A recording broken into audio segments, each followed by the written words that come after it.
guys, selamat datang kembali di channel Oyen GG. Di video kali ini, kita akan melanjutkan cerita Donghua Battletrap Devon. Ayo langsung aja ke alurnya. Saya tidak tahu metode apa yang digunakan Yang Mulia untuk dapat menghancurkan semua kekuatan dari berkas cahaya penghancur. Dari ratusan kepala Dewa Taisu Senyi sepenuhnya. Dari dalam dan kemudian mengubah bentuknya menyebabkan energi penghancur menyapu sekeliling. Ketika energi menakutkan menyapu dengan liar, meskipun orang-orang yang telah mundur dalam jarak tertentu, mereka tidak pernah menyangka. Bahkan setelah mundur sejauh ini, mereka masih dapat kekuatan yang begitu menakutkan, bahkan masih terkena dampaknya. Dengan kecepatan permaisuri memerintahkan pasukan api merah untuk mundur kembali ke area di sekitar permaisuri, dan permaisuri segera melambaikan lengan baju untuk menstabilkan ruang dan membentuk perisai cahaya di sekitarnya, yang membuat energi itu diblokir oleh permaisuri. Namun semua orang di Istana Dewa Berburu sangat pintar saat ini, dan mereka semua bergabung dalam pasukan api merah di bawah perlindungan permaisuri, yang membuat sebagian besar mereka tidak terluka. Namun para pasukan Taisu tidak seberuntung itu, karena pada saat yang sama, ruang di sekitar mereka hancur, dan dampak dari badai menyapu semua pasukan Taisu. Bahkan jika mereka memiliki perlindungan dari baju besi Dewa Palsu, mereka masih sulit menghindari dampak dari sapuan energi yang menentukan itu. Oleh karena itu, ada suara melengking dari pasukan Taisu di tengah badai. Karena pada saat ini, seluruh ruang yang sangat besar runtuh berubah menjadi kehampaan, yang membuat seluruh pasukan Taisu dihancurkan. Bahkan di bawah perlindungan baju besi Dewa Palsu tidak berguna sama sekali. Pada saat yang sama, seluruh berkas cahaya penghancur yang keluar dari ratusan kepala Dewa Taisu Senyi dengan mudah dapat diselesaikan seketika. Namun Taisu nomor 1 tidak akan pernah melihat pemandangan ini. Meskipun jiwa Taisu nomor 1 masih ada, tetapi kesadaran dari jiwanya telah terhapus dari kebijaksanaannya. Hanya saja masih ada ingatan yang tidak terhapus dan menyisakan jiwa yang membawa ingatan tentang Taisu. Karena Yang Mulia sepertinya menyadari bahwa Xiaoyan membutuhkan jiwanya. Jadi Yang Mulia tidak mengambil tindakan untuk menghapus jiwanya secara langsung dan menyimpan sebagian dari ingatannya.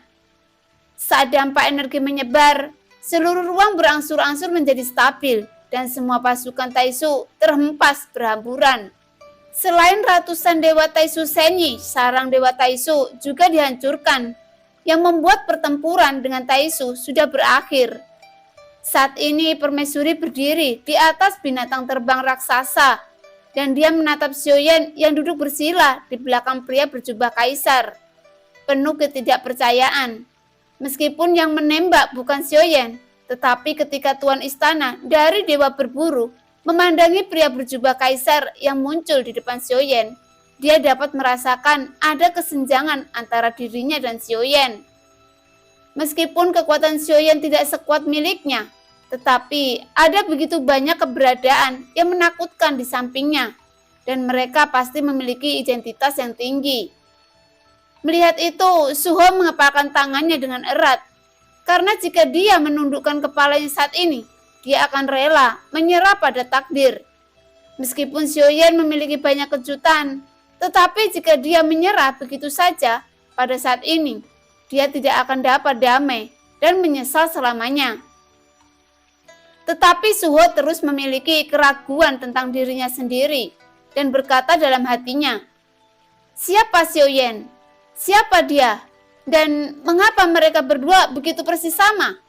Bahkan pria kuat yang memakai jubah kaisar persis sama dengannya." Dari sudut pandang Suho, semua ini adalah misteri besar. Sejak saya memiliki ingatan, saya tidak pernah memiliki ayah dan ibu yang dibesarkan secara alami. Sepertinya di sini saya harus dapat menemukan jawabannya. Pada saat ini, permaisuri memandang pria berjubah kaisar dan Xiaoyan yang duduk bersila. Tidak peduli apa hasilnya, mata permaisuri cerah. Setidaknya dia tidak lagi berlama-lama tanpa tujuan dalam hatinya. Misteri bertahun-tahun yang tak terhitung jumlahnya dapat dipecahkan lagi. Setelah semuanya tenang, permaisuri melambaikan tangannya dan segera keluar dari singgasana tanduk naga dan menghilang dalam sekejap. Ketika dia muncul kembali, dia sudah berada di depan Yang Mulia. Namun ketika dia mendekat, tiba-tiba seluruh tubuhnya bergetar. Namun sebelum permaisuri dapat berbicara, suara lembutnya dari bibir tipis yang menggoda, dia terlihat benar-benar sedih. Permaisuri mengabaikan semua orang dan segala seperti anak kecil yang sedang menyampaikan keluhan yang tak terhitung jumlahnya. Dia dengan kasar memeluk Yang Mulia. Segera teriakan permaisuri pecah dalam pelukan Yang Mulia dan mencengkeram lengannya, tak mau melepaskan, menangis terseduh-seduh seperti anak kecil. Karena selama ini dia berpikir bahwa dia tidak pernah melihat Yang Mulia lagi selamanya. Setelah beberapa lama, permaisuri mendorong Yang Mulia tiba-tiba, lalu mengangkat telapak tangannya yang ramping, melambai ke arah wajah Yang Mulia. Namun saat kelima jari itu melayang di atas wajah Yang Mulia, dan jarak antara kedua jari itu tiba-tiba berhenti. Wajahnya tersenyum memerah, tetapi permaisuri patah hati. Pada saat ini, tidak lagi menyendiri. Meskipun dia adalah dewa yang sombong, tanpa arah, tetapi memiliki gairah, dia masih memiliki bintang di hatinya. Dan Yang Mulia adalah bintang yang tersembunyi paling dalam di balik punggungnya yang perkasa. Kamu pembohong. Anda jelas berjanji kepada saya bahwa Anda akan kembali menemui saya. Permaisuri menangis dan meluapkan semua emosinya selama bertahun-tahun, dilepaskan pada saat ini. Segera Yang Mulia menatap permaisuri yang patah hati. Dia merentangkan lengannya yang kekar dan memeluk permaisuri yang menangis ke dalam pelukannya. Maafkan saya. Namun Yang Mulia hanya mengatakan dua kalimat yang sederhana, yang membuat wanita di pelukannya menangis lebih keras. Namun dia adalah seorang permaisuri. Bagaimana mungkin dia tidak mengerti Yang Mulia? Karena semakin besar kemampuannya, akan semakin besar tanggung jawabnya. Dan karena posisinya yang membuatnya tidak memiliki pilihan. Namun permaisuri tidak pernah mengerti ini. Jika dia putus asa, dia juga meninggalkan segalanya dan mengejar yang maha tinggi. Tapi di belakangnya adalah dunia nyata Xuan Yin. Dan seperti Yang Mulia, dia memilih untuk menjaganya pada akhirnya. Tidak apa-apa jika Anda tidak datang untuk menemukan saya. Tetapi mengapa Anda ingin menunjukkannya?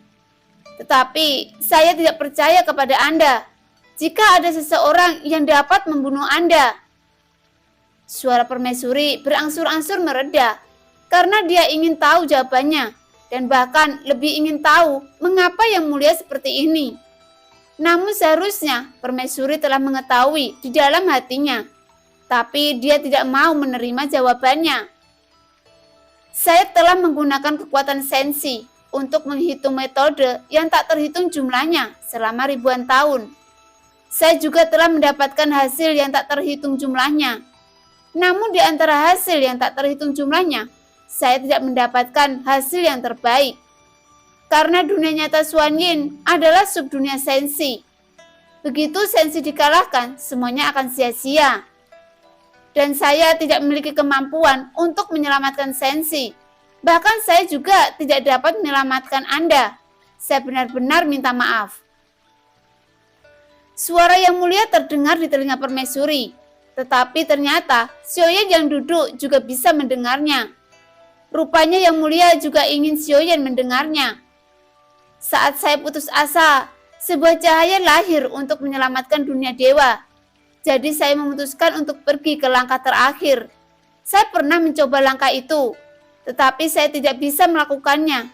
Bahkan jika saya mengambil semua segel, saya tidak akan pernah bisa melakukannya setengah langkah. Untuk langkah ini, saya membutuhkan segel saya. Tetapi saya juga membutuhkan jiwa yang lebih teguh, dan saya tidak memilikinya. Tetapi anak ini memilikinya. Jadi saya membuat keputusan yang terbaik. Jika menghitungnya dengan cara ini, di antara perhitungan yang tak terhitung jumlahnya dalam 100.000 tahun, setidaknya satu benar-benar berhasil. Yang Mulia berkata dengan serius, dan permaisuri yang baru saja memeluknya mendengar suara lembut Yang Mulia, terlihat bahwa perasaan Yang Mulia terhadap permaisuri tidak diragukan lagi. Yuan Anda adalah wanitaku. Saya yakin Anda tidak akan menyalahkan saya. Pada saat yang sama, tangisan permaisuri telah berhenti sejak lama. Dia mengangkat kepalanya, meskipun wajahnya ditutupi dengan bekas air mata yang tak terhitung jumlahnya. Di pipinya yang imut, dia menatap Yang Mulia, yang wajahnya penuh kasih sayang. Matanya melengkung seperti bulan sabit. Dua lesung pipi kecil yang lucu muncul di sudut mulut, dan senyuman itu cukup seperti madu. Lupakan saja, meskipun Anda penjahat, Anda telah mengirim Xiaoyan ke sini. Itu sudah bisa dianggap sebagai kompensasi untukku.